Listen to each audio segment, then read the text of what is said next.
You know, when you're like 7, 8, 'cause that's the age we were. It's all like, oh yeah, I'm sleeping with her. Like, you wouldn't use the vulgar word. I laid down in bed with her and I touched her hair. Ha ha ha. You know? I touched your mom's boobs. Your mom brushed her butt against my arm. I want to touch the butt.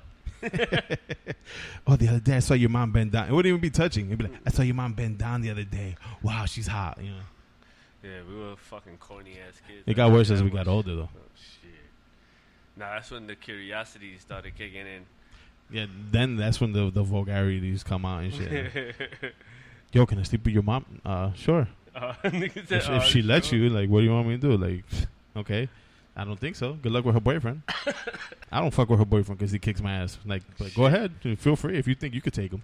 Well, nah. My mom wasn't a hot mom. My mom was a West Indian mom that was working all the time and always cursing us out and shit. Yeah, but she probably had to hook up with the newspapers and the fucking slushies and shit, right? Nah.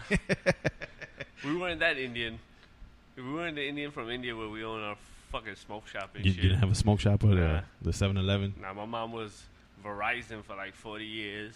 That was before Verizon was Verizon, though. Yeah, it was fucking, y'all remember the fucking names. It was Bell Atlantic, then Bell, then, it was another name, then it turned to Verizon. Those are the three prior names. That's when they had James Earl Jones doing the commercials and shit. Yeah. Bell Atlantic. Yo, my mom's pulled out one of the first Verizon cell phones. Jeez. They gave it to her. And she came home with it. We're Big like, brick. yo, dude, it was like the Zach Morris phone. Yeah, those were like the first phones. And then she gave it to my dad, whatever. Then he used to use that to hit you and shit. Now, he used to walk around with it. He used to have it. But prior to that, my dad had the fucking suitcase cell phone. Jeez. Yeah. Yo, we used to have that shit in the house to the point that he stopped using it because it was like, who am I calling with this shit? Nobody else I know got this. Everybody I call, they're at home. Yeah, exactly. I ain't carrying this shit. So he left it in the house.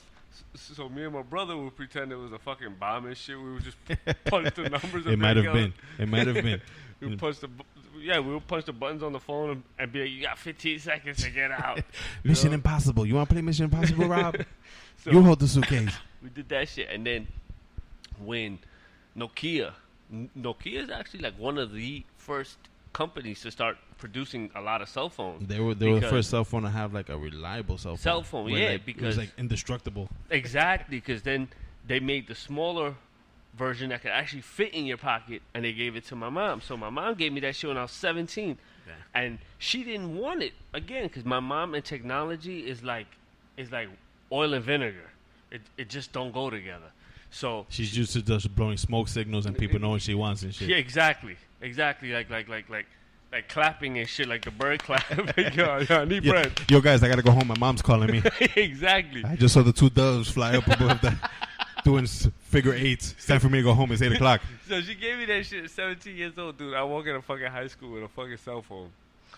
Yo, dude, niggas is like, yo, you got a cell phone? I'm like, yeah, my mom's got it from her job. She gave it to me, and it was Verizon. So everybody probably thought you were a drug dealer. A couple of them did. A couple of them actually did. That phone had 2 games on it. It was called Brick and Snake. Yeah. So those are still the only 2 games on Nokia phones. Literally, I mastered those 2 games. You know why? Because I had nobody to fucking call on that phone. Yeah, that's how I sat in the lunchroom because they started divvying us up. That's because nobody has causing we were causing too much trouble. So I had lunch by myself. My boys had lunch by themselves. Other niggas. So you're there with your fancy cell phone playing Snake. Like, yo, I wonder what Big Mike's doing. Let me go send him a page, because you know that's when everyone had the beepers. Let me send him a page so he can call me back on the payphone and shit. Nah, I met Mike. I met him because of my man Saint went to the same college at 17. Yeah, at 17 they went into college. And I said, I got kicked out of high school. Because we're all the same age. Yeah. Just they went into college. Yeah, they passed and went into college. I was fucking around in high school, and I was like doing God knows how many years in high school. I was like what does Saint do with himself now? Nah, Saint. Well, we call him Saint because his last name is Saint Germain, right? He's actually a really good friend of mine since about the 4th grade. If y'all follow him on Instagram, it's Saint Germain. Yo, his music is awesome. He is one of the artists, I swear. When he passes, that's when he will be famous. Because people will listen to this shit and be like, yo, how come this shit was never out? Issues. I just spilled water on myself. I look like I pissed myself. It's going to be a little embarrassing leaving here today. It's all right. It's all right. You could be like, you got scared.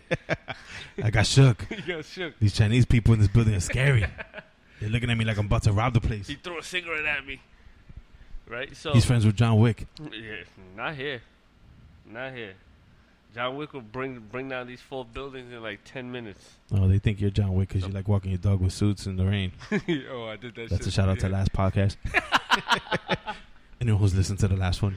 That was a good one. That was a good one. I actually told my man that was at the wedding with me about that shit yesterday. He was like, "Why the fuck would you do that?" I was like, "Dude, I was fucking high." That's what happens. I was extremely fucking high. All right. I wanted to talk to you today about something too. Not to get off too much topic, but no. We're about to get completely off topic because we were off topic from the beginning. So, well, if you listen to this podcast, we're never on topic. Never. There's always like 800 topics, so deal with it. Yeah. All right. So today, I kind of wanted to talk about family relationships, like relationships with your family members. We gonna be here for a while. You got brothers. We gonna be here for a long time. You got brothers and sisters. You got one. Right? I got 2 brothers, 1 sister. I got 3 brothers I grew up with. I got another brother and 2 sisters I just met. But my thing is, when you grow up in a house with a lot of siblings, all right. Like me and my brothers growing up, we were kind of tight because so you got your But as you get older, things happen. You get older, you get married, or you move, and that you lose that tightness. Yeah.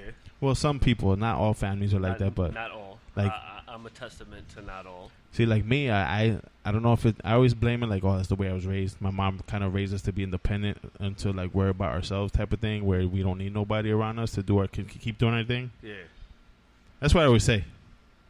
Because my mom kind of raised us all, to be independent. Yeah. Like no one's gonna do for you if you're not gonna do for yourself. So do it. So I've always had that mindset where like I always say I'm like a chameleon because I could blend in anywhere. You put me in any neighborhood and I'll blend in. Like you swear I live there, you swear I grew up there. Yeah. I make friends right away, But then I move and then I don't keep those contacts. You know what I'm saying? So then I lose contact. I lose touch with those people. And sometimes I do that even with my own family. Like my 2 brothers, they moved out to Pennsylvania. So the only time I see them is if I take a trip out to Pennsylvania. You know what I'm saying? And it's like a forceful trip where I know I'm going to see them. Yeah. I'm not just going to Pennsylvania to go to Pennsylvania. Yeah. I'm going to Pennsylvania with full intention of going, to go meet up with them. Yeah. Because there's been times I've been in Pennsylvania and I've been like 25 minutes away from their house. And I'd be like, oh, yeah, maybe I should pass by and just say what's up. And then I don't, you know what I'm saying? Like 3/4 of the way home, you're like, oh, fuck, I should have stopped at my brother's house. Like, we literally drove past their house, and I could have stopped, at least honked the horn, Wave from the highway. So that's what my question is like, I'm sure a lot of our listeners have the problem, too, where you have family members that you grew up with that you were super tight with, but as, you get married or you get older and, like, now you're just consumed by, like, say if you get married, you're consumed by your wife's family now.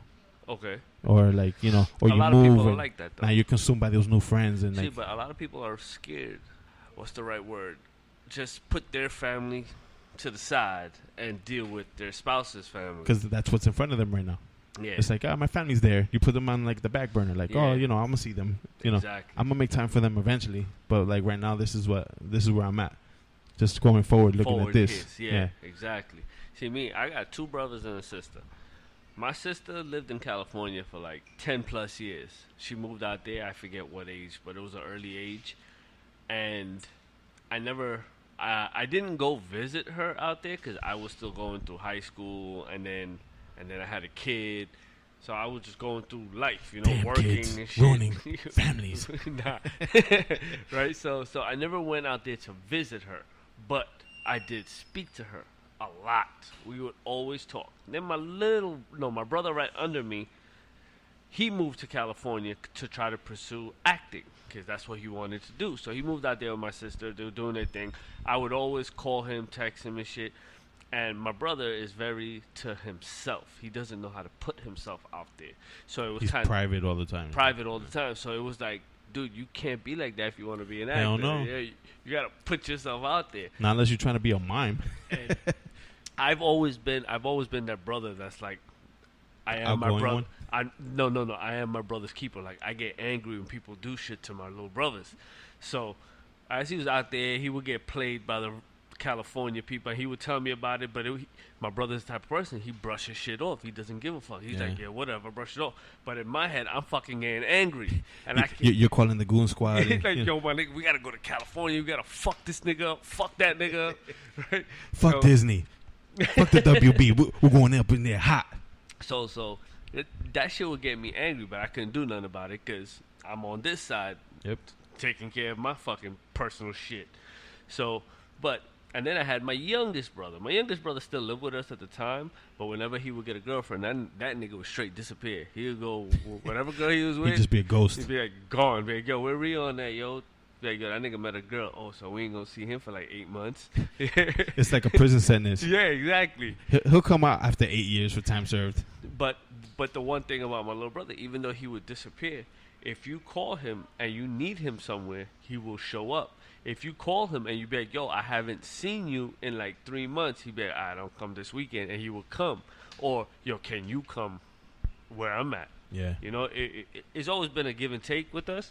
Then my youngest brother, he bought a house upstate with his girl and shit. You know, they doing their thing.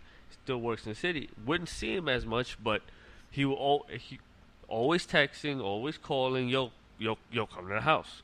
Let's barbecue. Come to the house. Let's barbecue. Because we didn't grow up in a house. Yeah. We grew up in fucking tenements. Yeah. So it was like, yo, I got a house, nigga. Come upstate. Let's fucking barbecue. I got a pool. Jump in the pool. Like, my kids, that's their uncle.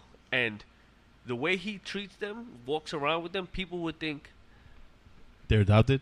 They're both their fathers, both my brothers.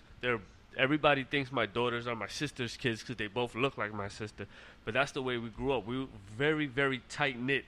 And I'm not saying my whole family.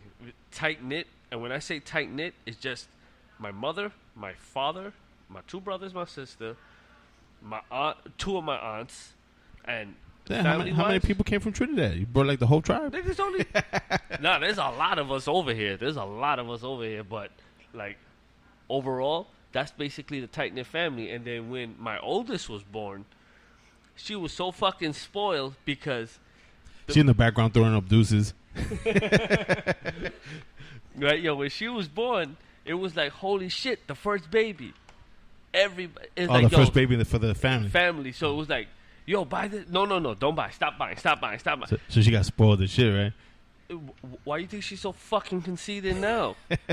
She's like a fucking diva, bro. I ain't gonna lie. I want to slap fire at her ass sometimes, but it's like, you know what? We created this shit. Yeah, well, that's how it is. It's like the new generation. You know, the first one. Like, yo, when we do our YouTube, when we start doing the videos for this podcast, hopefully some. I will post a painting of what my father has in one of his apartment buildings. Damn, not even a picture, a painting. A painting. Yeah. Of her. And I'm like, yo, dude, you know you got 5 grandkids, right? This is the only one that matters. He's like, this was the first one. I was like, okay, but dude, you got 5. No favorites there. No favoritism there, Dad.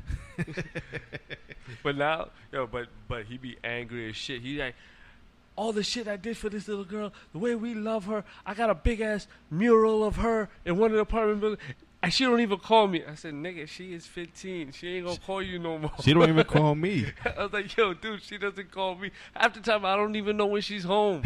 I had to buy her a phone just so I could be like, where are you? In the room, Daddy. Dad, I'm right here. Oh, cool. I thought that was yours. Just want to make sure.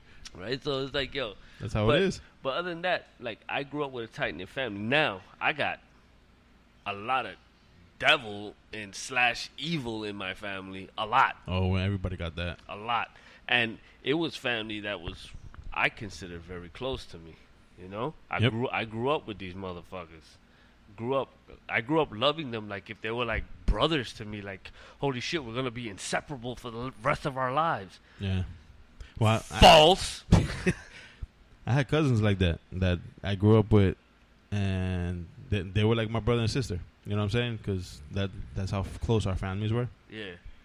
But as we got older, like my female cousin, she moved to Miami. She moved out there. I was young, and then her brother which is my male cousin, me and him, like, we fucking walked the streets together as kids. He moved out there too.